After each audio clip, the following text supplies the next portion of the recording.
2017, we have IO1 as proposition, IO2 as composition. Debating on the motion about media houses. If does anybody have any preference for pronoun that you'd like to mention? If not, we will just proceed directly to debate. Yeah. If there is a problem with that, without further ado, may I call on Mr. Minister to present the case? Okay, here.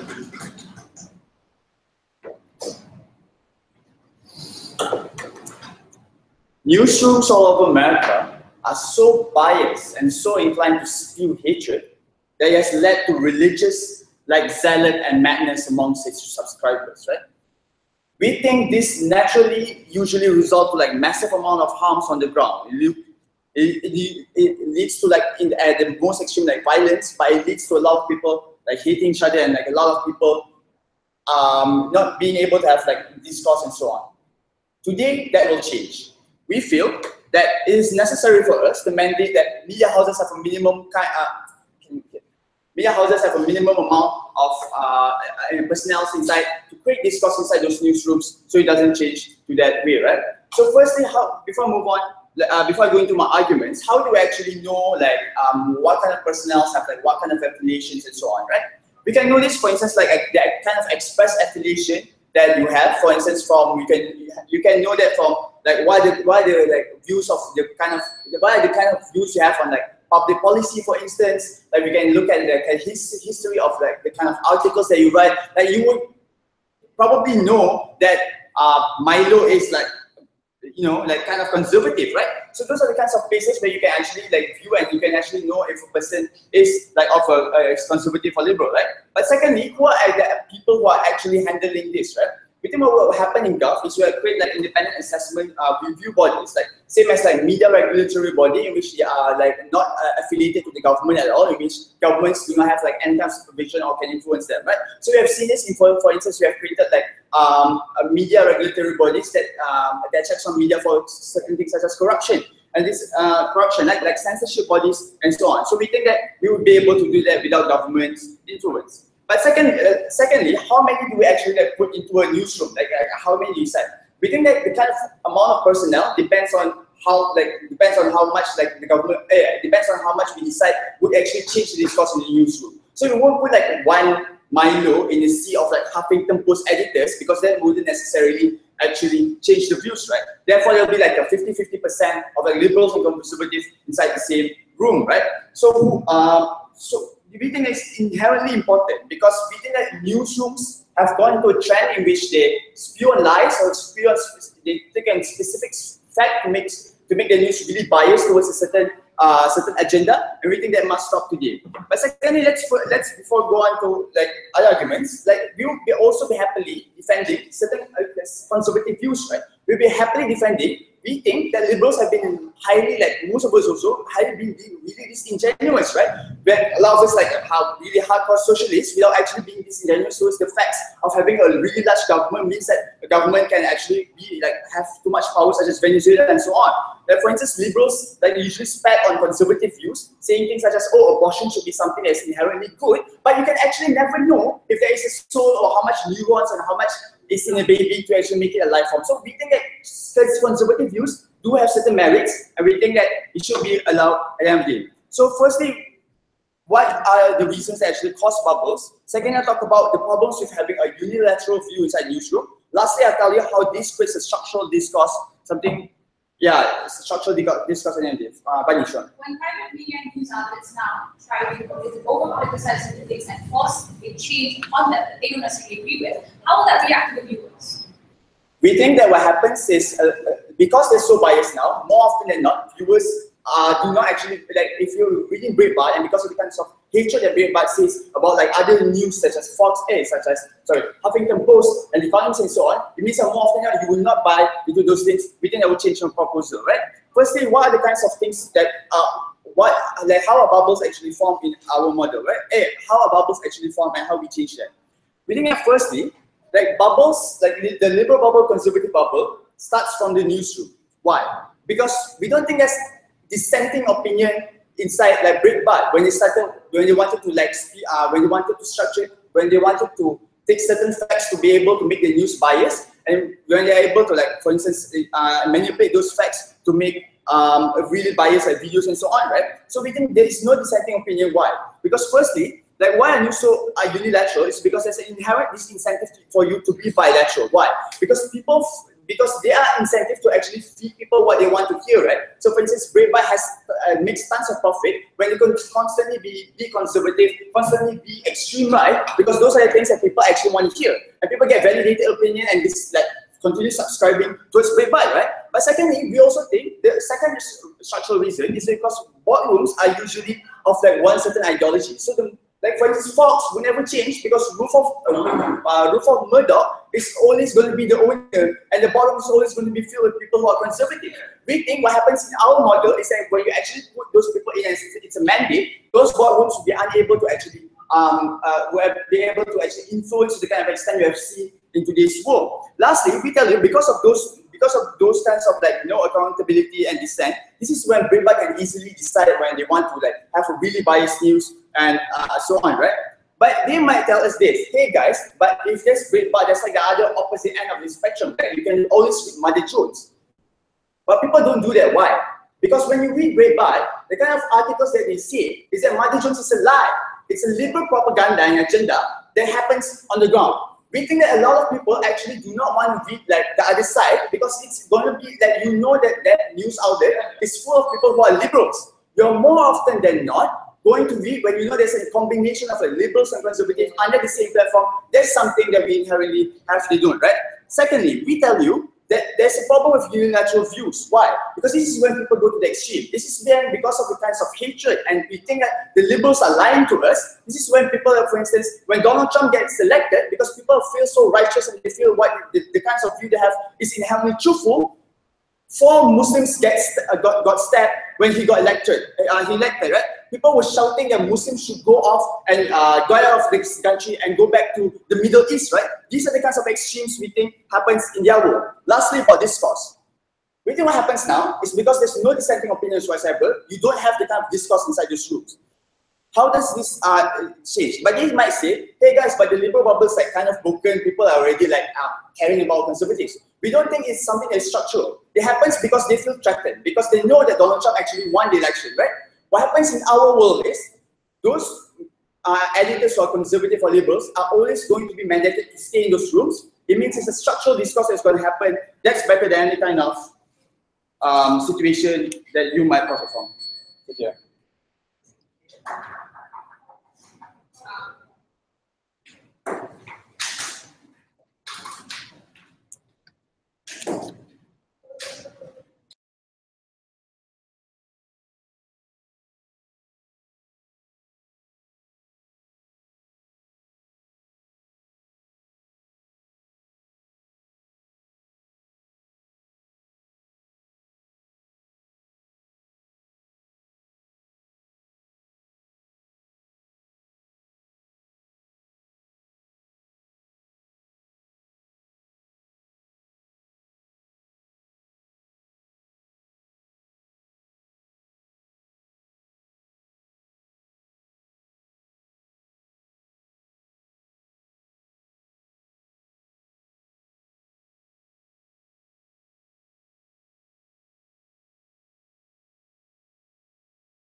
Newsrooms aren't just private spaces.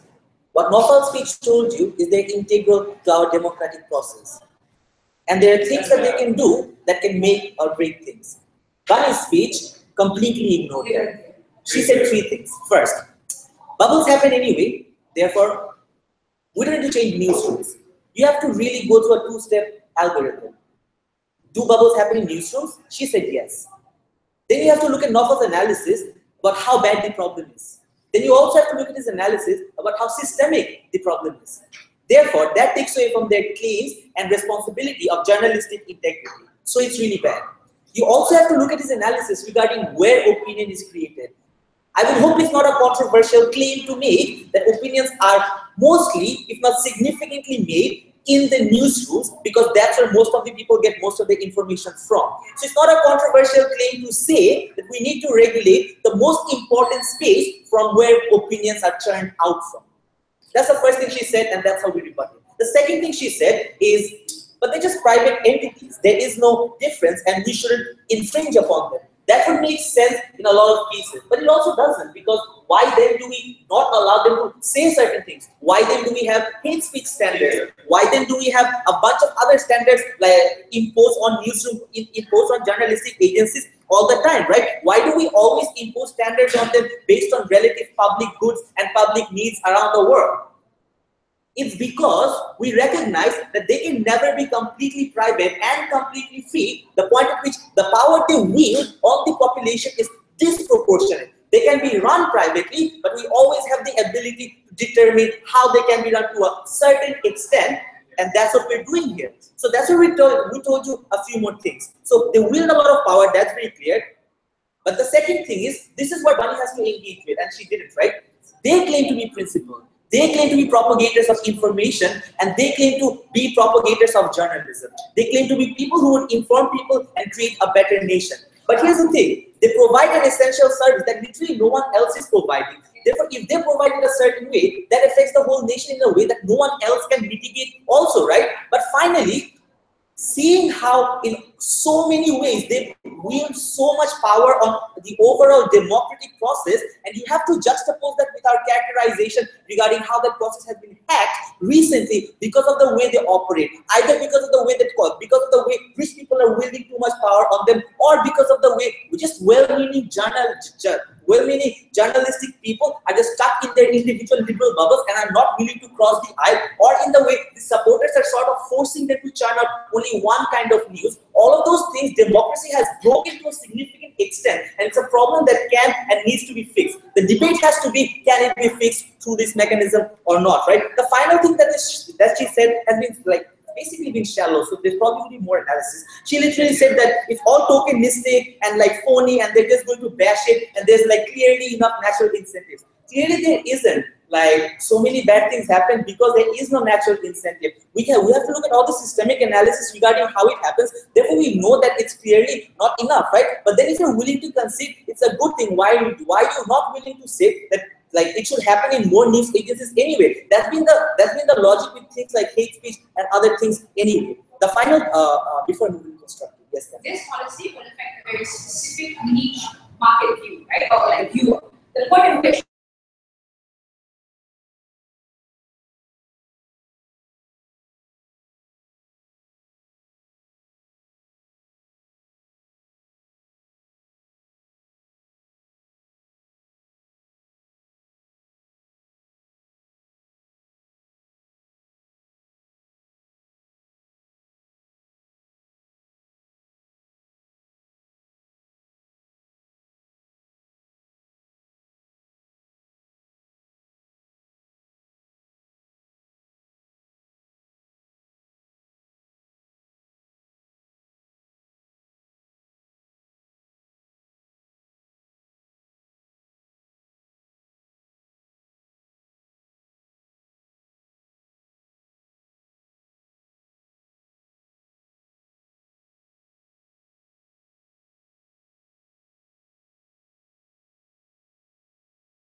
why does it happen? It happens because there is no credibility, right? I might be reading a certain news media outlet, say I'm a liberal, and I might be reading an outlet, but that outlet that I trust. The reason why liberals never watch Fox News is because there is 0% in Fox News in terms of news anchors or people inside the newsrooms who sort of represent their views, and vice versa for the other side.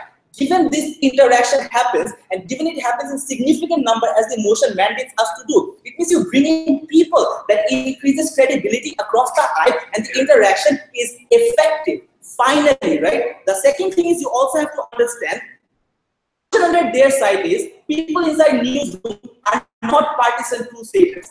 That's just a lie. Most people in most newsrooms are just partisan crusaders who don't care about the overall democratic process. They only care about their partisan views. And that is what the problem is. Even when that's not the case, these newsrooms are owned by people who want to propagate their partisan agenda. But the problem is, the service they're providing is able to skew public opinion in ways that makes or break democracy. That's why you have to break that link through this process, right? But the third thing is, you really have to understand how people consume news. Even if you have a bunch of conservative and liberal media outlets, people will never cross over and read like 10 newspapers a day. Because like, I don't have time after I come back from office and I don't give enough of a shit. It's easier to live in my bubble. Not just democracy, but everything is under threat. A lot of events that happened recently forces us to evaluate how we do things. And this is how you change.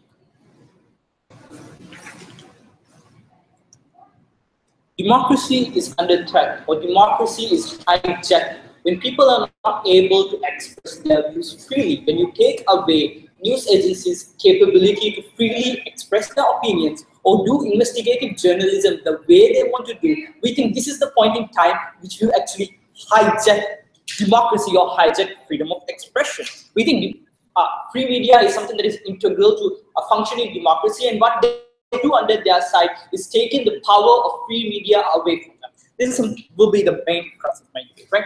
Firstly, when you talk about democracy, like a couple of issues with them, right? Like they're assuming that there are only two views in a society, conservatives and liberals. We have to understand, even within liberals or within conservatives, there are a plethora of views. There are like, I may not consider Shittab as a liberal, but Shittab can say that I'm a liberal because of certain views I have. He might not be. So when the government is deciding that, like, who is liberal or who is conservative enough, we think we are giving them an opportunity to dominate these news medias by having whichever way you decide who is liberal, who is not liberal, right? So we think this is extremely harmful. Then this is that they will be able to garner more trust because you have a liberal person. Just because you have someone who claims to be liberal doesn't mean I trust the media more. More likely, I will be like, this person is a sellout and this person is working in that media. Probably he's not liberal enough. If he was really true to his ideologies, he would probably be working in Huffington Post or Washington Post or something of the like, right? So we don't think that we will garner more interest or garner more trust in that particular agency just because you have someone who claims to be liberal. Maybe that person has written liberal articles. We think the point in time which the liberal person goes into the conservative media, that is the time in which we don't even trust that person anymore. Moving to the major part of the debate, right? How they actually hamper free media.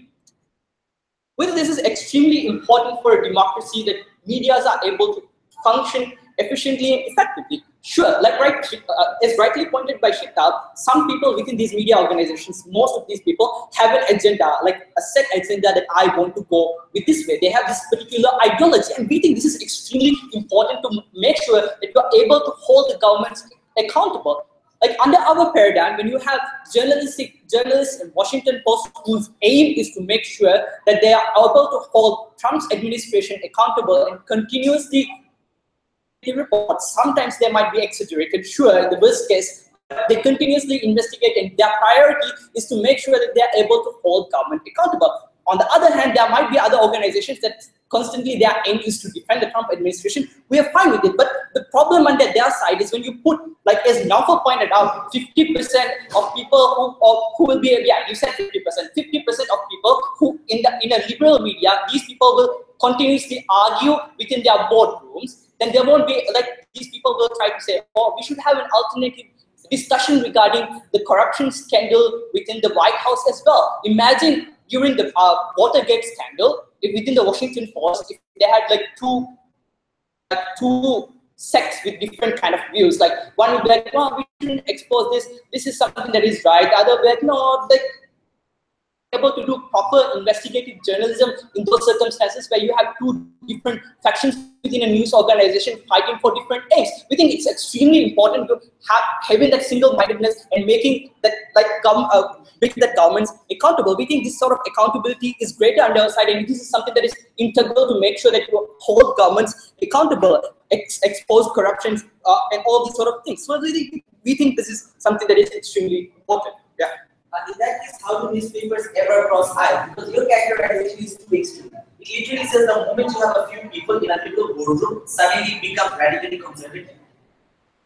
We say that, like, sometimes you have like a few people coming into that like liberal medias and giving interviews, and that's fine. But significant amount of people who will have significant sway in these liberal medias, we think that is the point in time which these liberal medias, whose aim is to make sure that they expose corruption of Trump administration, is not able to do that. Like, we are fine with people having different views. We think like people can cross aisles, like if they really are interested in those certain issues, we think they will still be exposed to these issues. People want to know the other side of something when they hear it. We think they will be exposed to do these things through workers.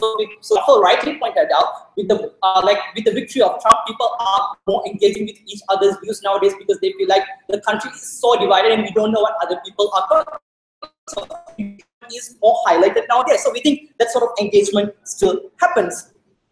In a democracy, it is extremely important that your views are reflected, right? You can't have a freaking election every other day. We think media reflects the view of the people. If Huffington Post or Washington Post or a large amount of media is reporting things in a certain way, that is a reflection of the will of the people to the politicians. This is how we pressure congressmen who are from the Republican Party, and they see all these news organizations are saying shit about Trump and his policies these people are criticizing. This reflects that a large majority of population of America are against these policies. So I, as a congressman, should be listening to these medias, because media also reflect the will of the people, because these media organizations get their power from like viewership or whatnot, and their credibility. This means this is a true reflection of what people think. Definitely, that's what is something that is important to hold people accountable for, right? Secondly, right? Do medias create bubbles? Like, address this problem very well. Like, medias don't create bubbles. Maybe they enforce these bubbles. Like, if these medias become like very balanced, we think they will go to extreme forms. Maybe they will be only in their circles, and maybe they will be like, oh, all these news are like not legitimate news, and they might probably go towards fake news or social media as their main source of information. We think that is more harmful when they do those sort of things, when they can no longer trust these things. Why does that happen? We think this happens when there is already like mistrust towards the media, when people like Trump goes and say these medias are like really biased, and you confirm their bias when you actually put liberals and say, look, independent. So now we are making them more independent. This gives leeway for more extreme forms of news organizations to come into form, and you give credibility to these sort of ridiculous claims. We also think that you shouldn't be allowing these people to make objectionable claims, right, in private organizations. And Spiny pointed out, this wasn't engaged with them. Like, xenophobic views, I don't think should be aired on my radio or my TV. So why then should I be forced to air these views? These are things that I, as a person, think should not go down, right? So what have we told you today? Media freedom is extremely important. Democracy, and I'll never say accountability. Sure, maybe the amount of discourse might be less, but still we will still have the sort of discourse. And we think one of the most important things is maintaining the sort of freedom of expression we want for a functioning democracy. The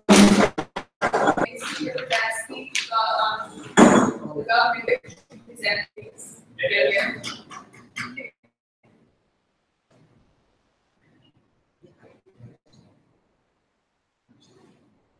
I don't know how we can realistically continue to defend a status quo that has been one of the most divisive, racist presidents, and I think it's largely the media bias and bubbles that has consistently been.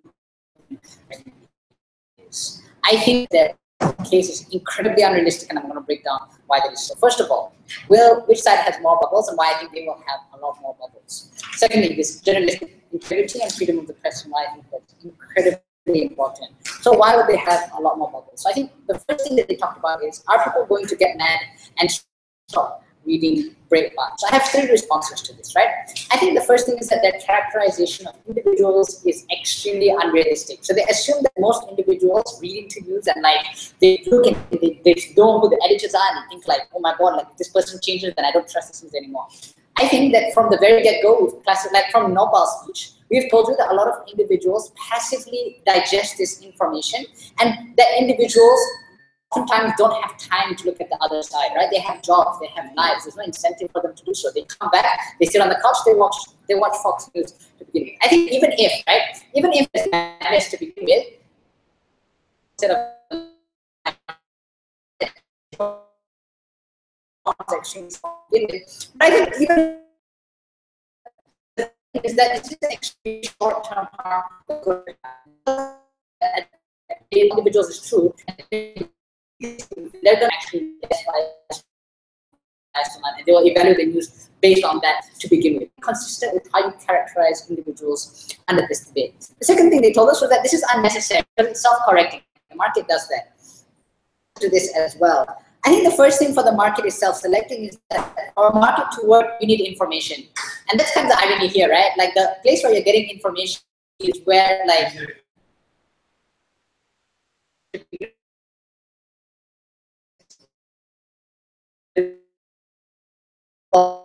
chamber you want. Right? I think there's a second thing, which is what is the incentive of a person, like person. So for example, because of getting money. So there's like an incentive from you. But what if incentive to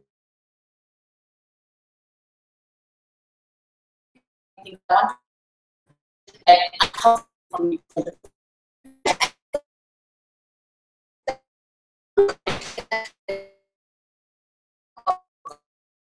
was like, look, too many bubbles are operating. Well, people are more predisposed to crime, and we should literally jail them, and then they put statistics saying that. Extreme things, because the only reason why I'm doing this argument, I've read and seen how the kind of like extreme things that they do put on to begin with. So no, there's no self-correction to begin with. Secondly, or actually thirdly, they said, look, this legitimizes the narrative that the media is biased. I have 4 responses to this actually.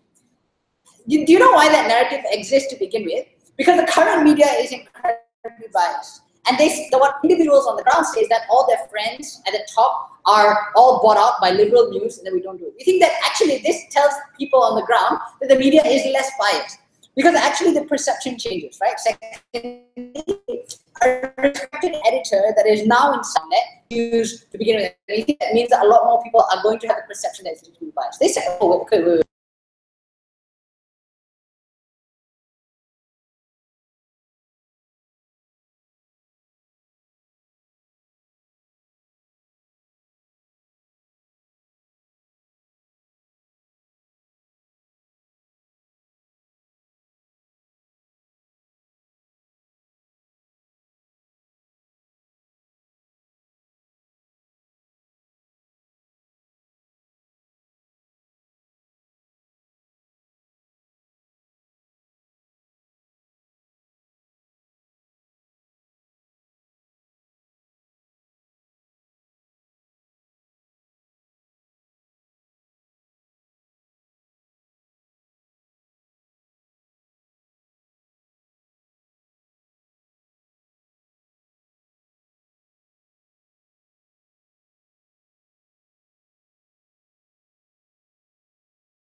right? Before I go on to the next issue.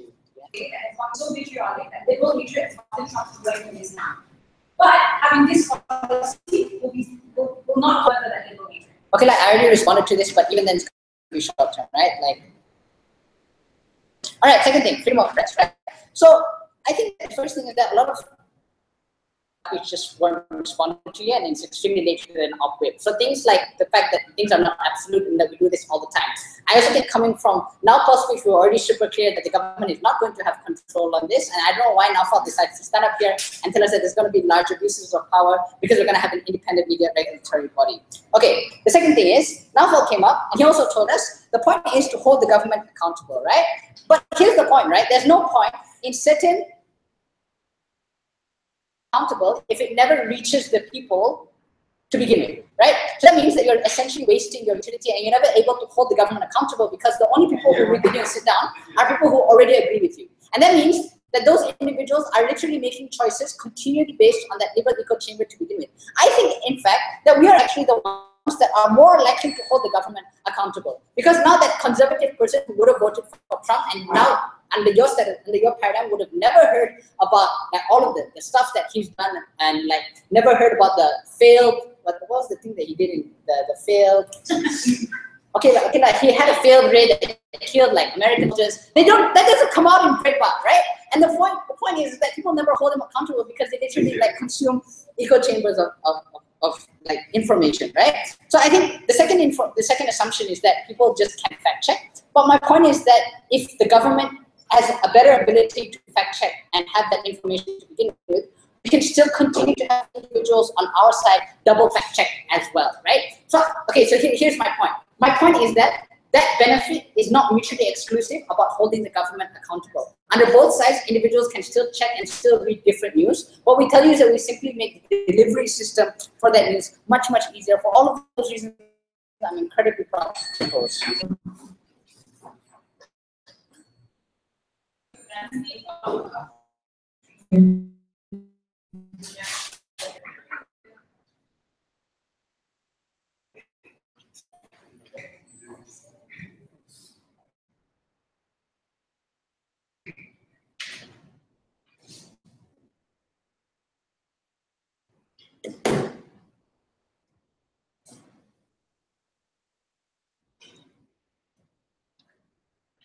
Just because in the news there will be no longer biased stories or stories that favors only one particular group, that does not automatically mean that your society will not be racist anymore, will not be sexist, will not be bigoted. Because we think, like, what happens at the end of the day is that even if you change, you automatically change the way people think about the world, right? Especially when there's no guarantee that this will continuously stay and continuously read every single post. And it doesn't matter if it's the government who's going to do it or independent body. We don't think that a person is more righteous than the other to decide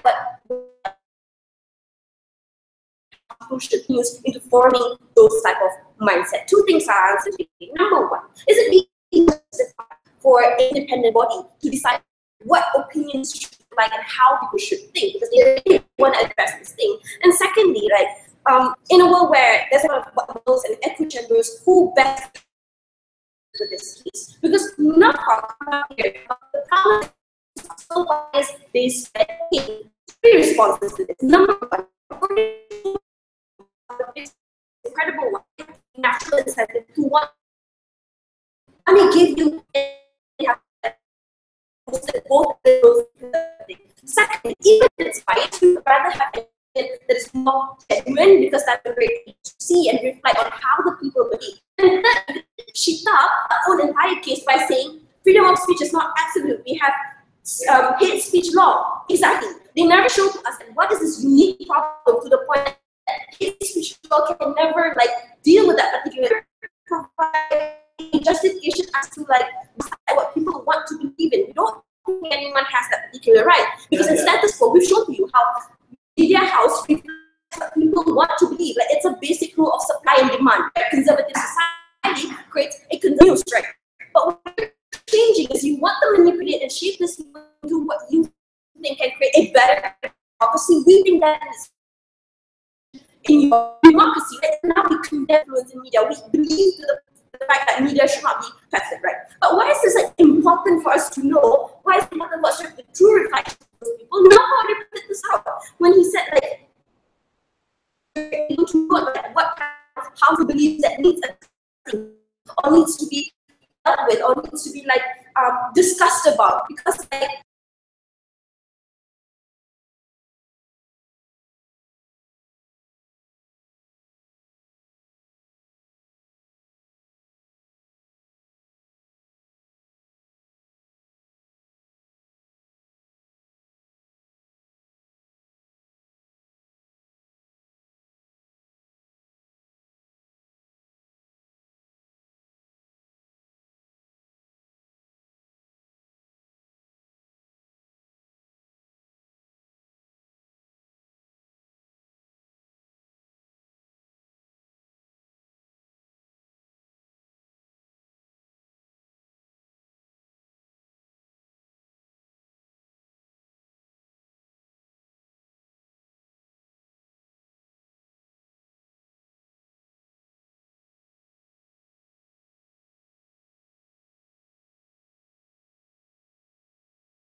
it's just like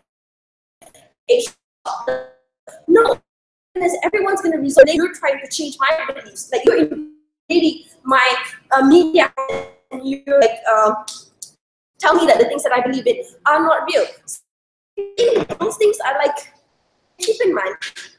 In this debate, we're not or the people on the fence, because like that type of people are open to both media, like we debaters, we read both Mother Jones and Breitbart.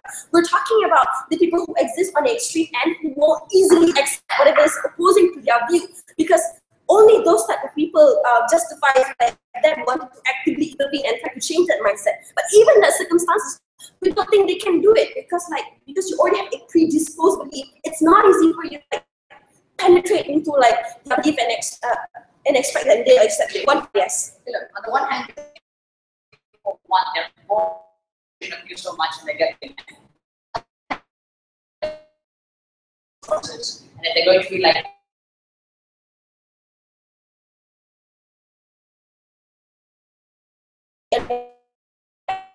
at the moment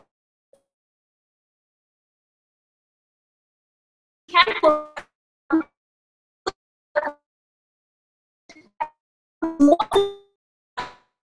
opinions of what's not actually looking at those facts. At least, like, even if like Breitbart wants to be so like so conservative, it's like they can't go too far because they still need to like a certain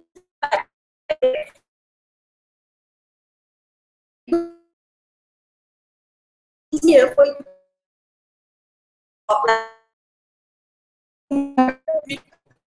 a more change how like just that everyone will every single form of information without any biasness. Problems are those people who do not want to like come to the middle ground. If the problem is about those people at the extreme end that does not want to come to the middle ground, we don't think forcing information down their throat is the way to deal with those people. We're not talking about moderates who can reason with us. Therefore, we think like for change to happen, it needs to happen organically. It's not something that you can just design and shape and expect things to positively turn out well, right? And without that, I couldn't be prouder to oppose sectorial work. Next speaker, that's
we saw all kinds of. First, people are so excited to change their mind. No one can. People aren't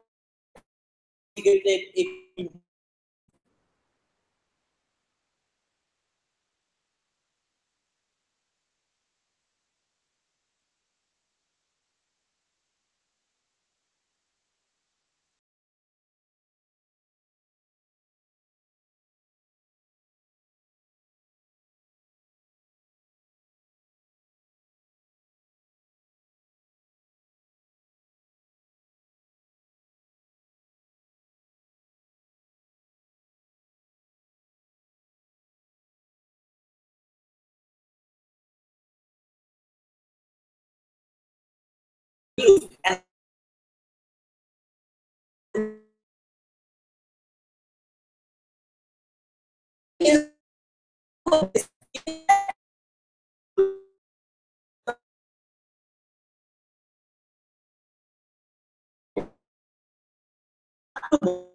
there are a source of information, but those people are reading literally the same news. We need our model so that they read something that's a bit from the other side. That's how their case. But more importantly, first they try to